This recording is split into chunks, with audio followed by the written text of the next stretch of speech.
I am living in Switzerland right now, but I will leave Europe soon because I want to have children, but I am scared to have children here and it's unsafe. That's exactly their goal. Their goal is to eventually bring Islam to Europe, get rid of the Europeans that are there. You're helping them doing that. So I don't think you should leave Switzerland. Why would you? I give up. I give Europe up because you have no free speech here. If I'm going to say I don't like radical Muslims, you can lose your apartment, your work. The sociality in Europe, it's fully broken in half. Either you are against the negative or you're a lefty and you say, let's open the borders and let every stupid radical criminal person inside and put money in their calls for free. For example, Germany, some terrorist guy what was in ISS goes to Germany, he gets 3,000 euros for free. He can do what he wants with that money. He don't need to work. That's how social help works in Europe. Is there a country in Europe that you wish Switzerland would be resembled like? I think Poland is a good example. You're fully right. Poland, Hungary, and Serbia are,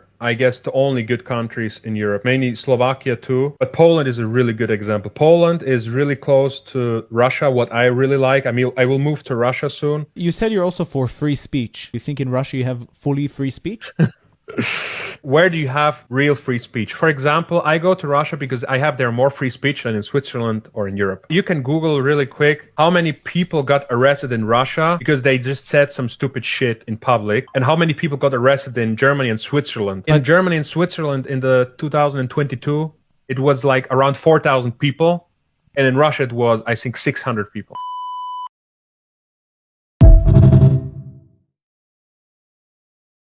Europe is heading for total and utter destruction. In last year's speech, I walked you through an average week in Europe, talked about rapes, stabbings, and terror attacks that were committed by migrants and still are committed by migrants on a daily basis. Because since then, ladies and gentlemen, things have only deteriorated here in Europe. Many experts have been warning for years now that a civil war is impending. But I believe that our reality is actually worse than that. In a civil war, there are two sides fighting. Here in Europe, only one side is. And I can tell you that it's not us. It's not the white native population of Europe. That doesn't mean, though, that the average European is okay with all of this. We are trying to constitute change through the official channels, but so far with no luck. And this is a pattern we see everywhere in Europe. Right-wing parties win the elections. In some countries, they even win with 30% of the votes. But since they never gain an absolute majority, coalitions have to be formed. And what always ends up happening is either one of the three following options. Option A, despite the right wing winning, the centrist parties then say, oh no, but that party is too extreme for us and we don't want to form a coalition with them. Or option B, even if a coalition does get formed, the policies get watered down so much so that nobody gets what they voted for. Or C, and this is something that we see increasingly often in Europe, the legal system steps in and thwarts all true right-wing efforts by deeming the policies to be in violation of European law and human rights. Okay, so Europe is officially fucked. Like, don't get me wrong, it's been fucked for a long time, but now it's majorly fucked. So Austria has now declared that Sharia law is now a legal practice. Which, to be honest, it's no surprise considering now 50% of the school population are officially Muslims.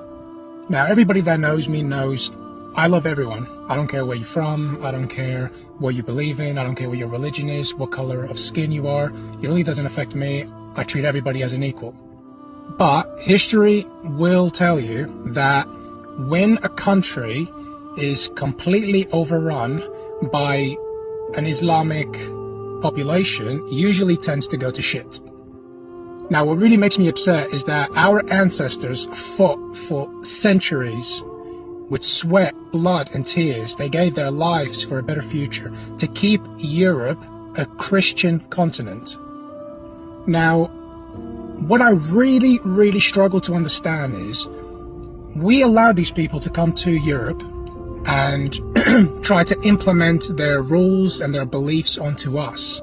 Bearing in mind, it's our country and they're the guests. And we have been taught to be, tolerant and accept people and their beliefs.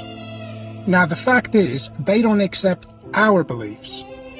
From what I understand, and correct me if I'm wrong, we allow them to preach their religion in Europe, but if you try to preach Christianity in their countries, you're likely going to die.